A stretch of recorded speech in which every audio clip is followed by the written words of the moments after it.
नमस्कार, city post live में आपका स्वागत है। मैं हूं श्रीकांत प्रत्यूष। मेरे साथ हैं बिहार के जाने माने समाजशास्त्री एस नारायण जी। अभी चुनावी माहौल है बिहार में, लेकिन क्या चुनाव में सही मुद्दे उठाए जा रहे हैं? क्या बिहार की राजनीति सही दिशा में जा रही है? ये जानने के लिए बात करेंगे।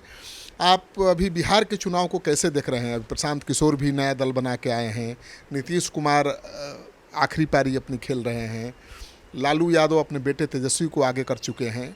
क्या दिख रहा है आपको और क्या होना चाहिए? देखिए, इसमें जो बिहार का जो प्रॉब्लम है उस प्रॉब्लम पे ये लोग कोई चर्चा नहीं कर रहे हैं। जो प्रॉब्लम नहीं है उस पे वो चर्चा कर रहे हैं। तो बिहार का विकास तो तभी न होगा जबकि बिहार का वास्तविक विकास कैसे हो इस पे चर्चा हो। मेरे समझ से जैसे होता है कि यूएसए में जैसे होता है कि प्रेसिडेंट है का इलेक्शन जब होता है या प्राइम मिनिस्टर का जब इलेक्शन होता है तो वो पूरा कई राउंड उनका राउंड टेबल डिस्कशन होता है जो कि वहाँ का मीडिया ऑर्गेनाइज करता है और दूसरे बिजनेसमैन सब उस पर इन्वॉल्व होते हैं। तो यहाँ भी एक ऐसी पद्धति शुरू होनी चाहिए, क्योंकि नीतीश कुमार तो बहुत सिंसियर आदमी हैं और उनको कंसर्न रहता है, तो वो शायद इस पे जोर दे सकते हैं, वो कर सकते हैं और उनमें कराने की क्षमता भी है। तो अगर वो हो या उस तरह के हम लोग ये उम्मीद कर रहे थे कि पीके आए हैं तो सुलझे हुए आदमी हैं तो ये उस तरह की राजनीति कर सकते हैं। लेकिन मुझे अफसोस हो रहा है कि इस तरह की कोई राजनीति देखने को नहीं मिल रहा है। अगर अखबारों में चर्चा होती है, न्यूज़ में चर्चा होती है, तो वो एक दूसरे पे किसी से गोली चलवा दें या कोई कुछ कर रहा है जो नॉनसेंस है, जो इशू का कोई ज़रूरत नहीं है, उन इशू पे चर्चा होता है। अब आप मान लीजिए, जैसे आप कहें कि 5 साल में आपने कितने पेड़ लगवाए, उससे कितना हरा भरा हुआ बिहार, और बिहार में जो है पॉल्यूशन वो कितना कमा। ऐसी चीज़ों पे जिसका दैनिक जीवन से संबंध है, उन चीज़ों पे चर्चा नहीं हो रहा है, बल्कि ऐसी चीज़ों पे चर्चा हो रही है जिसका कि आम आदमी के जीवन से कोई सरोकार नहीं है। तो अम्बेडकर जी के तस्वीर के अपमान पर राजनीति हो रही है। अम्बेडकर जी के उस पे अपमान का क्या ज़रूरत है हम पे अभी चर्चा करने का? अभी तो सही समय है वो बताएं कि हम शिक्षा का ये सिलेबस दिखाकर बताएं कि ये क्लास 1 से लेके 10th तक हम आपको ये पढ़ा रहे हैं, जो है उसमें आपको कोई सजेशन देना है आप सजेशन दे दीजिए। जो अलग अलग ग्रुप्स हैं उन लोगों से पूछिए कि बिहार का इंडस्ट्री में क्या होना चाहिए, वो जो बताते हैं उसको इम्प्लीमेंट कीजिए अगर आपको ठीक लगता है। वैसे ही जैसे आप लोग मीडिया के हैं, अब मीडिया के लिए यहाँ कोई इंस्टीट्यूशन नहीं है, तो एक इंस्टीट्यूशन होना चाहिए, तब ना बिहारी लड़के प्रोग्रेसिव होंगे, आगे निकलेंगे। उनका ये हुआ उस तरह से जिस फील्ड में आप देखिए, वीमेन डेवलपमेंट के लिए वीमेन भी तो मीडिया में रहती हैं, उनके लिए क्या हो रहा है?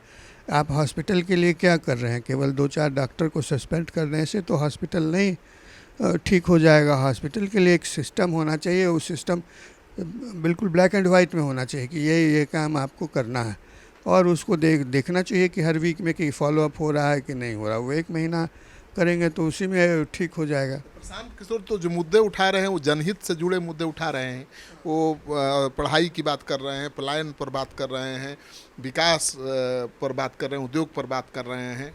लेकिन वो ये नहीं ना बता रहे हैं कि वो पलायन जो हो रहा है उसको कैसे रोकेंगे, या शिक्षा जो करेंगे। तो जब गांधी जी ने वहाँ किया था चंपारण में, सबसे पहले शुरू किया था अपना आंदोलन, जिससे जो अंत में देश को आज़ाद कराया, तो उसमें कस्तूरबा गांधी और गांधी जी ने मिलकर कई स्कूल वहाँ बनाए थे, जो आप आज भी चलेंगे तो मैं दिखा दूंगा कि देखिए ये सब स्कूल है।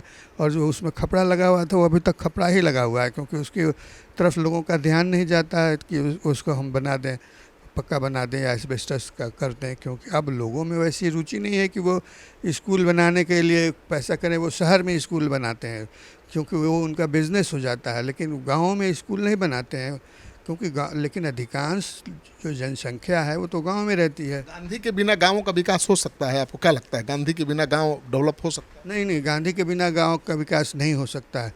जो भी आप गुजरात मॉडल कहते हैं वो शुरू किया गांधी जी का था, कस्तूरबा गांधी का, उसमें बहुत सारा इनपुट था, उसको लेकर ही इन लोगों ने किया है, तब जा कर के गांधी जी गुजरात का थोड़ा विकास हुआ।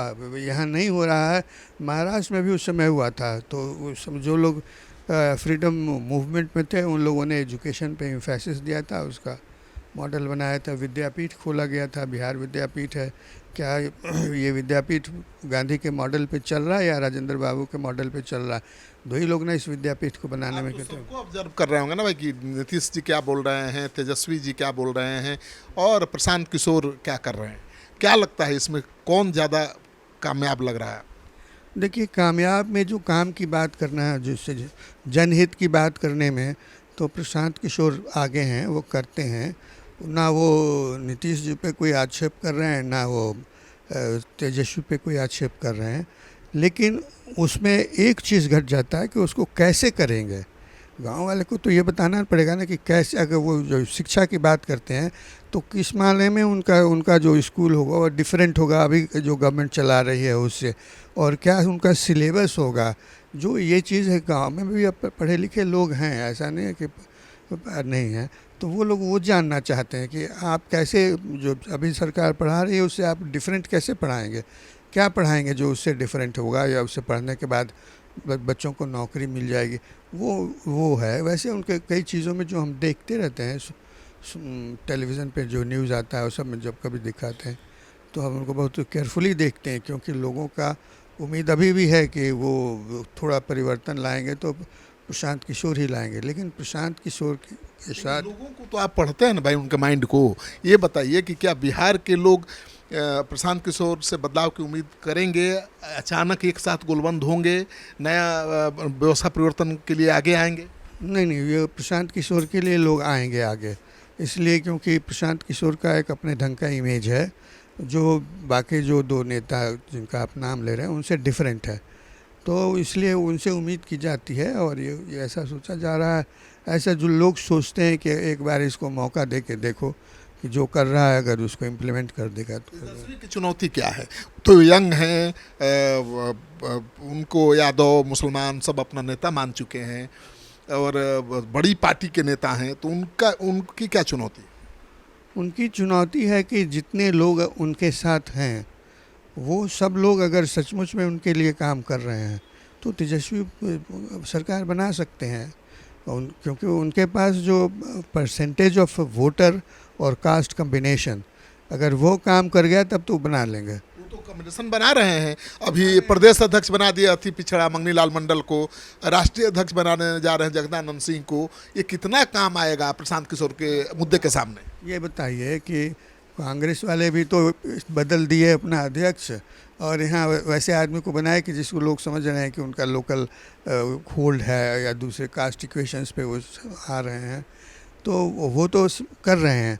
लेकिन वो जो बातें कह रहे हैं वो बातें प्रशांत किशोर तो नहीं कह रहे हैं। वो वैसा बनाने के बाद भी ये कुछ अपना डिफरेंट कह रहे हैं।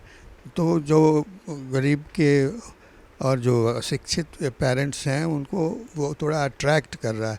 उसी को थोड़ा और फोर्सफुली करें और कुछ दो चार अपने साथ लोगों को लगाएं कि आप इसमें ये कीजिए।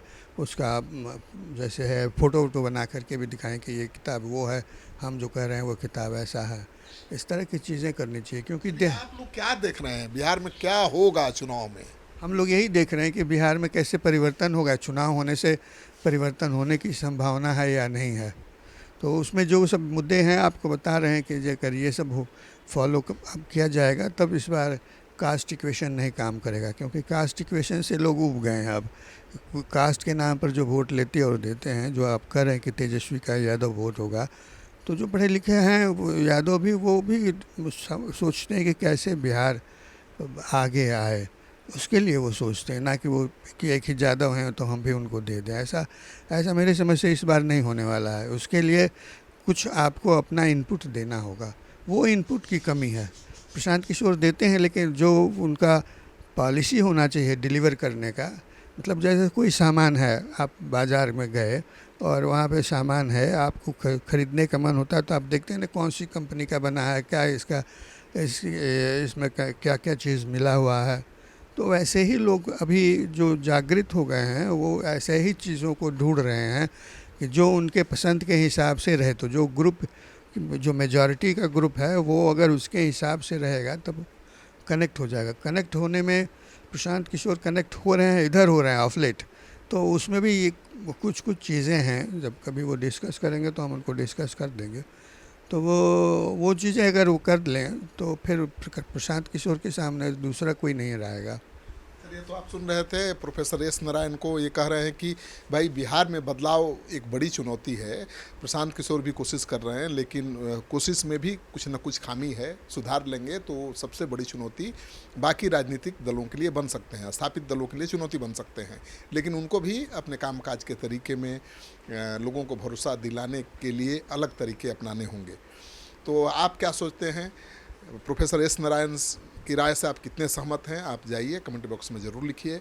आपका सहयोग, आपका कमेंट, आपका समर्थन हमारे लिए बहुत मायने रखता है।